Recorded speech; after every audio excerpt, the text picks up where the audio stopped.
Welcome back to my YouTube channel. ಎಲ್ಲರೂ ಹೇಗಿದ್ದೀರಾ? ಎಲ್ಲರೂ ಚೆನ್ನಾಗಿದ್ದೀರಾ ಅಂತ ಭಾವಿಸ್ತೀನಿ. ನಾನು ಕೂಡ ಚೆನ್ನಾಗಿದ್ದೀನಿ.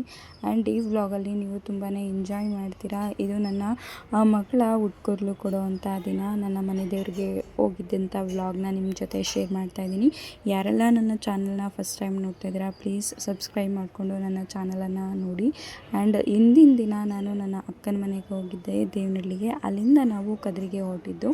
ಆ್ಯಂಡ್ ಬೆಳಗ್ಗೆ ನಾವು ಎದ್ದು ರೆಡಿ ಆದಾಗ 3:30 ಆಗಿತ್ತು. ಬೇಗ ಹೋಗಿ ಮುಗಿಸ್ಕೊಂಬರೋಣ, ಯಾಕಂತ ಅಂದರೆ ಈಗ ಅಂತೂ ತುಂಬಾ ಬಿಸಿಲು, ಎಷ್ಟು ಬೆಳಗ್ಗೆನೇ ಸಿಕ್ಕಾಪಟ್ಟೆ ಬಿಸಿಲಿರುತ್ತೆ. ಹಾಗಾಗಿ ಮುಂಚೆನೇ ಹೊರಟ್ಬಿಟ್ವಿ. ಇಲ್ಲಿ ಎದ್ದು ನಾನು ರೆಡಿಯಾಗಿ ನನ್ನ ಮಗಳಿಗೂ ಕೂಡ ರೆಡಿ ಮಾಡಿಕೊಂಡು ಅವಳಿಗೆ ದೇವ್ರ ಮನೇಲಿ ನಮಸ್ಕಾರ ಹಾಕು ಅಂತ ಹೇಳಿದೆ. ಅದು ಎಷ್ಟು ಕ್ಯೂಟಾಗಿ, ಈ ಚಿಕ್ಕ ಮಕ್ಕಳು ಮಾಡೋದು ಎಷ್ಟು ಕ್ಯೂಟಾಗಿರುತ್ತೆ ಅಲ್ಲ.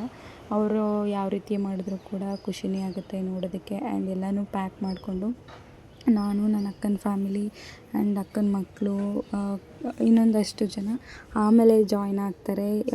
ಫಸ್ಟು ನಾವು ಇಲ್ಲಿಂದ ಹೊರಟಿದ್ದು 10 ಜನ ಹೊರಟ್ವಿ. ಅದಾದಮೇಲೆ ಇನ್ನಷ್ಟು ಜನ ನಮ್ಮ ಜೊತೆ ಅಲ್ಲಿಗೆ ಜಾಯ್ನ್ ಆಗ್ತಾರೆ, ಅಕ್ಕಂದರು ಮತ್ತು ಭಾವ. ನಾವು ನೋಡ್ತಾ ಇರ್ಬೋದು ಹೇಗೆ ರೆಡಿ ಆಗಿದ್ದೀನಿ ಅಂದರೆ, ಫಸ್ಟ್ ಟೈಮ್ ನಾನು ಈ ವಿಡಿಯೋದಲ್ಲಿ ನನ್ನ ಫೇಸ್ನ ತೋರಿಸಿದ್ದೀನಿ ಕ್ಲಿಯರಾಗಿ. ಆ್ಯಂಡ್ ನಾನು ನಮ್ಮಮ್ಮ ಕೊನೆಯಲ್ಲೆಲ್ಲ ಹತ್ತು ಕೂತ್ಕೊಂಡ್ರು, ಎಲ್ಲ ಎತ್ತಿಟ್ಟು ಆಮೇಲೆ ನಾನು ನನ್ನಮ್ಮ ಕೂತ್ಕೊಂಡ್ವಿ. ಆ್ಯಂಡ್ ಬೆಳಗಿನ ಜಾವ ನೀವು ನೋಡ್ಬೋದು ಎಷ್ಟು ತಂಪಾಗಿರುತ್ತೆ ಗೊತ್ತಾ. ಈ ಒಂದು ಬೇಸಿಗೆಯಲ್ಲಿ ಈ ಟೈಮಲ್ಲಿ ಅಷ್ಟೇ ಅನಿಸುತ್ತೆ ತಣ್ಣಗಿರೋದು. ಇನ್ನು ಯಾವಾಗ ಹುಡ್ಕಿದ್ರೂ ನಮಗೆ ತಣ್ಣಗಿರೋ ಫೀಲೇ ಆಗೋದಿಲ್ಲ. ಆ್ಯಂಡ್ ಹೋಗ್ತಾ ಇರ್ಬೇಕಾದ್ರೆ ತುಂಬಾ ಚೆನ್ನಾಗಿತ್ತು. ಆ್ಯಂಡ್ ನಮ್ಮ ಭಾವ ಅಂತೂ ಸಿಕ್ಕಾಪಟ್ಟೆ ಸ್ಪೀಡು ಓಡಿಸೋದು, ಎಷ್ಟು ಹೇಳಿದ್ರು ಕೇಳಲ್ಲ.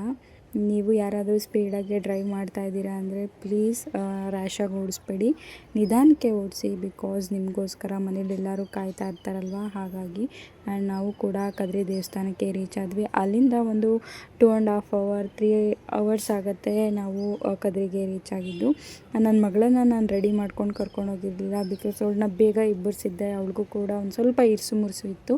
ಹಾಗಾಗಿ ಕಾರಲ್ಲಿ ಮಲಗಿದ್ರೆ ಅದಾದಮೇಲೆ ಅಲ್ಲೇ ರೆಡಿ ಮಾಡ್ಕೊಳ್ಳೋಣ ಅಂತ ನಾನು ಹಾಗೆ ಕರ್ಕೊಂಡೋದೆ. ಆ್ಯಂಡ್ ಅವಳಿಗೋಸ್ಕರ ಒಂದು 3-4 ಡ್ರೆಸ್ ತೊಗೊಂಡಿದ್ದೆ. ಆದರೂ ಕೂಡ ಅವಳಿಗೆ ಲೂಸು, ಇನ್ನೊಂದೇನೋ ಮತ್ತೊಂದು ಹಾಗೆ ಆಗ್ತಾನೆ ಇರುತ್ತೆ ಅಲ್ವಾ ಚಿಕ್ಕ ಮಕ್ಕಳಿಗೆ. ಪರ್ಫೆಕ್ಟ್ ಸೈಜ್ ಸಿಗೋದಂತೂ ಕಷ್ಟ. ಅವಳಿಗೆ ಅಲ್ಲೇ ನಾನು ರೆಡಿ ಮಾಡಿಕೊಂಡು ದೇವಸ್ಥಾನದೊಳಗೆ ಹೋದೆ. ನೀವು ದೇವಸ್ಥಾನ ನೋಡ್ಬೋದು, ಪೂರ್ತಿ ಕಲ್ಲಲ್ಲೇ ಇದೆ. ನೋಡೋಕ್ಕೆ ಸಖತ್ತಾಗಿದೆ ದೇವಸ್ಥಾನ ಮಾತ್ರ. ಒಂದ್ಸಲಿ ನೀವು ಹೋದರೆ ಗೊತ್ತಾಗುತ್ತೆ ಅಲ್ಲಿ ಎಷ್ಟು ಚೆನ್ನಾಗಿದೆ ಅಂತ. ಅಂದರೆ ತುಂಬಾ ಹಳೆಯ ಕಾಲದಲ್ಲಿ ಕಟ್ಟಿರೋದ್ರಿಂದ ನೋಡೋಕ್ಕೂ ಕೂಡ ಅಷ್ಟೇ ಅದ್ಭುತವಾಗಿದೆ. ನೀವು ನೋಡ್ತಾ ಇರ್ಬೋದು ಒಳಗಡೆ ಎಲ್ಲ ಎಷ್ಟು ಕ್ಯಾಪ್ಚರ್ ಆಗಿದೆಯೋ ಅಷ್ಟು ಮಾತ್ರ ತೆಗಿಯೋಕ್ಕಾಗಿದೆ. ಯಾಕಂತಂದರೆ ಒಳಗಡೆ ಫೋನ್ ಅಲೌಡ್ ಇಲ್ಲ. ಹಾಗಾಗಿ ಮುಂಚೆನೇ ನಾವು ಹೋಗಿದ ತಕ್ಷಣವೇ ಅಭಿಷೇಕಕ್ಕೆಲ್ಲ ಕೊಟ್ಟಿದ್ವಿ. ಅದಕ್ಕೆ ಅಂತ ಕೊಟ್ಟು ಆಮೇಲೆ ಹೊರಗಡೆ ಸ್ವಲ್ಪ ಹೊತ್ತು ವೆಯ್ಟ್ ಮಾಡಿದ್ವಿ. ಅದಾದಮೇಲೆ ಒಳಗಡೆ ಕೂತ್ಕೊಂಡ್ವಿ. ಎಷ್ಟು 1.5 hour ಆಗಿತ್ತು ಅಲ್ಲೇ ಒಳಗಡೆ ಅಭಿಷೇಕ ಎಲ್ಲ ಮುಗಿಸ್ಕೊಂಡು ನಾವು ಆಚೆ ಬರೋದಕ್ಕೆ. ನನಗೆ ಒಳಗಡೆ ಎಲ್ಲ ತೆಗಿಬೇಕು ಅನ್ನೋದು ತುಂಬಾ ಆಸೆ ಇತ್ತು, ಬಟ್ ಆಗಲಿಲ್ಲ. ಯಾಕಂದರೆ ಫೋನ್ ಅಲೌಡ್ ಇರಲಿಲ್ಲ, ಕ್ಯಾಮ್ರಾ. ಹಾಗಾಗಿ ಇಲ್ಲಿ ನೋಡಿ ನನ್ನ ಮಗಳು ಪೂಜೆ ಎಲ್ಲ ಮುಗಿಸ್ಕೊಂಡು ಬಂದಾದಮೇಲೆ ಅಲ್ಲಿ ಟಿಫನ್ ಕೊಡ್ತಾಯಿದ್ರು, ಪುಳಿಯೋಗರೆ ಅಂದರೆ ಪ್ಯಾಕೆಟು 10 rupees 15 rupees ಇಲ್ಲ ಏನೋ ಇರಬೇಕು. ಅದನ್ನು ತೊಗೊಂಬಂದಿದ್ರು ನಮ್ಮ ಭಾವ. ಅದನ್ನು ನನಗೂ ಮತ್ತು ಅವರ ದೊಡ್ಡಮ್ಮಂಗೆ ತಿನ್ನಿಸ್ತಾ ಇದ್ದಾಳೆ. ಅವ್ರ ದೊಡ್ಡಮ್ಮ ಅಂದರೆ ಸಿಕ್ಕಾಪಟ್ಟೆ ಇಷ್ಟ ಅವ್ಳಿಗೆ. ನನಗೆಲ್ಲಿ ಅಂದರೆ ಆವಾಗ ಆ ಮಾಡಮ್ಮ ಅಂತ ನನಗೆ ತಿನ್ಸೋಕ್ಕೆ ಅಂತ ಬಂದರು. ಏನು ಅಂತ ಅಂದರೆ ಎಷ್ಟೇ ಇದಿತ್ತು ಅಂದರೂ ಅವಳನ್ನ ನೋಡಿದ ತಕ್ಷಣ ಎಲ್ಲನೂ ಮರೆಸೋವಂಥ ಶಕ್ತಿ ಇರೋದು ಆ ಮಕ್ಳಿಗೆ ಅಷ್ಟೇ ಅನಿಸುತ್ತೆ. ನನ್ನ ಮಗಳು ನೋಡಿ ಈ ಡ್ರೆಸ್ಸಲ್ಲಿ ಎಷ್ಟು ಚೆನ್ನಾಗಿ ಕಾಣಿಸ್ತಿದ್ಲು ಅಂದರೆ ಕ್ಯೂಟಾಗಿ ಕಾಣಿಸ್ತಾಯಿದ್ಲು. ತೆಗಿತೀನಿ ಬಾರೆ ವೀಡಿಯೋ ಅಂದರೆ ಒಂದಕ್ಕೂ ಬರಲಿಲ್ಲ. ಹೆಂಗೋ ಪರದಾಡಿ ಕೊನೆಯಲ್ಲಿ ಸ್ವಲ್ಪ ವೀಡಿಯೋ ಅಂತೂ ಮಾಡಿಕೊಂಡೆ. ಅಲ್ಲೂ ಯಾರೋ ಮಾತಾಡ್ಸಿದ್ರು ಅಂತ ಆ ಕಡೆ ಕೊಟ್ಟೋದ್ಲು, ವೀಡಿಯೋಗೆ ಬರಲಿಲ್ಲ ಅವಳು. ಆ್ಯಂಡ್ ನೆಕ್ಸ್ಟು ಅದೆಲ್ಲ ಒಂದು ಸ್ವಲ್ಪ ವೀಡಿಯೋ ಮಾಡಿಕೊಂಡು ನಾನು ಮತ್ತು ಅವಳಿಗೆ ಕೂದಲು ತೆಗ್ಸೋಣ ಅಂತ ಹೋದೆ. ಅವರ ದೊಡ್ಡಪ್ಪನೇ ಕೂಡಿಸ್ಕೊಂಡು ಕೂದಲು ತೆಗೆಸ್ತಾ ಇದ್ದಾರೆ. ಆ್ಯಂಡ್ ಅಲ್ಲಿ ಅವಳು ಎಲ್ಲ ಮಕ್ಕಳು ತುಂಬಾ ಅಚ್ಚು ಕಿರ್ಚಿ ಎಷ್ಟು ಹಠ ಮಾಡ್ತಾಯಿದ್ರು. ಬಟ್ ನನ್ನ ಮಗಳಂತೂ ಒಂಚೂರು ಅಳಿಲ್ಲ. ಸ್ಟಾರ್ಟಿಂಗ್ ನೋಡ್ಬೋದು ಅವಳು ಎಷ್ಟು ಮುಖ ಮಾಡ್ಕೊಂಡಿದ್ಲು ಅಷ್ಟೇ. ಅದಾದಮೇಲೆ ಅವಳು ಒಂಚೂರು ಒಳ್ಳೆ ಇಲ್ಲ, ಆರಾಮಾಗಿ ಕೂತ್ಕೊಂಡು ಕೂದಲನ್ನ ತೆಗೆಸ್ಕೊಂಡ್ಳು, ಒಂಚೂರು ಹಠನೇ ಮಾಡಲಿಲ್ಲ.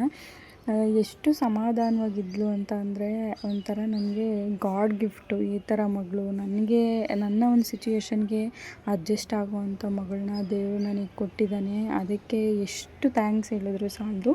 ಆ್ಯಂಡ್ ನಮ್ಮನೆ ಪದ್ಧತಿಲಿ ನಾವು ಯಾವುದೇ ರೀತಿ ಕೂದಲು ಕೊಡೋ ಪದ್ಧತಿ ಇಲ್ಲ. ನಾನೊಂದು ಹರಕೆ ಕಟ್ಟಿದ್ದೆ ಅನ್ನೋದಕ್ಕೆ ಕಾರಣ ನನ್ನ ಮಗಳಿಗೆ ನಾನು ಕೂದಲನ್ನ ಕೊಟ್ಟೆ. ಅಲ್ಲೆಲ್ಲ ಮುಗಿಸ್ಕೊಂಡು ದೇವಸ್ಥಾನ ಮತ್ತೆ ಹೋಗಿ ನಮಸ್ಕಾರ ಹಾಕ್ಸ್ಕೊಂಡು ಮುಗಿದು ಅದಾದಮೇಲೆ ನಾವಿಲ್ಲಿ ಊಟಕ್ಕೆ ಅಂತ ಬಂದ್ವಿ. ಟಿಫನ್ ನಾವು ಅಲ್ಲೇ ದೇವಸ್ಥಾನದಲ್ಲೇ ಮಾಡಿದ್ವಿ. ಆ್ಯಂಡ್ ಊಟಕ್ಕೆ ಮಾತ್ರ ನಾವು ಅಲ್ಲೇ ಒಂದು ವೆಜ್ ಹೋಟೆಲಿಗೆ ಬಂದು ಊಟ ಎಲ್ಲ ಮಾಡಿದ್ವಿ. ಇದೇ ನೋಡಿ ನನ್ನ ಫ್ಯಾಮಿಲಿ, ತುಂಬಾ ಸಪೋರ್ಟಿವ್ ಫ್ಯಾಮಿಲಿ ಅಂತ ಹೇಳ್ಬೋದು. ಯಾರಿಗೆ ಸಿಗ್ತಾರೆ. ಆ್ಯಂಡ್ ಹೋಟೆಲ್ಲು ತುಂಬಾ ಚೆನ್ನಾಗಿತ್ತು. ಹಾಗೆ ಅಡುಗೆ ಕೂಡ ಅಷ್ಟೇ ಮೀಲ್ಸ್ ಎಲ್ಲ ಅಲ್ಲೆಲ್ಲ ಊಟ ಮುಗಿಸ್ಕೊಂಡು ಅಲ್ಲೇ ಪಕ್ಕದಲ್ಲಿ ಒಂಥರ ಪಾರ್ಕ್ ಇದೆ, ಗ್ರೀನರಿ ತುಂಬ ಚೆನ್ನಾಗಿ ಮಾಡಿದ್ದಾರೆ. ಅಲ್ಲೆಲ್ಲ ಕೂತ್ಕೊಂಡು ಒಂದು ಸ್ವಲ್ಪ ಹೊತ್ತು ಟೈಮ್ ಸ್ಪೆಂಡ್ ಮಾಡಿ ನನಗೆ ವೀಡಿಯೋ ಮಾಡೋಣ, ಎಲ್ಲರ ಜೊತೆ ಫೋಟೋ ತೆಗಿಯೋಣ ಅಂತ ಆಸೆ. ಆದರೆ ಅಲ್ಲಿ ಕೆಲವರು ಅಂದರೆ ನನ್ನ ಅಕ್ಕನ ಮಕ್ಕಳಿಗೆ ವೀಡಿಯೋ ಕ್ಯಾಪ್ಚರ್ ಮಾಡೋದು, ಫೋಟೋ ತೆಕ್ಕೊಳ್ಳೋದು ಅದೆಲ್ಲ ಒಂದು ಸ್ವಲ್ಪ ಶೈನೆಸ್ ಅವ್ರಿಗೆ. ಹಾಗಾಗಿ ಅಷ್ಟಾಗಿ ಕ್ಯಾಪ್ಚರ್ ಮಾಡ್ಕೊಂಡಿಲ್ಲ. ಎಲ್ಲರೂ ಕೂತ್ಕೊಂಡು ಸ್ವಲ್ಪ ಹೊತ್ತು ಟೈಮ್ ಸ್ಪೆಂಡ್ ಮಾಡಿ ಆಮೇಲೆ ನಾವು ಊರ ಕಡೆ ಹೋದ್ವಿ. ಫಸ್ಟು ಅಕ್ಕನ ಮನೆಗೆ ಹೋಗಿ ಆಮೇಲೆ ನಾವು ಮಧುಗಿರಿಗೆ ಬರೋಣ ವಾಪಸ್ ಅಂತ ಹೇಳಿಬಿಟ್ಟು ಅಕ್ಕನ ಮನೆ ಕಡೆ ಹೊರಟ್ವಿ ನಾವು. ಆ್ಯಂಡ್ ಇದಿಷ್ಟು ನನ್ನ ಮಗಳ ಉಟ್ಕೊದ್ಲು ವ್ಲಾಗ್ ಆಗಿರುತ್ತೆ. ಈ ವಿಡಿಯೋ ನಿಮಗೇನಾದರೂ ಇಷ್ಟ ಆದರೆ ಪ್ಲೀಸ್ ನನ್ನ ಚಾನಲ್ನ ಸಬ್ಸ್ಕ್ರೈಬ್ ಮಾಡಿ, ಹಾಗೆ ಲೈಕ್ ಮಾಡಿ, ಶೇರ್ ಮಾಡಿ. ನಿಮ್ಮ ಸಪೋರ್ಟ್ ನನಗೆ ತುಂಬಾ ಮುಖ್ಯ. Thank you for watching.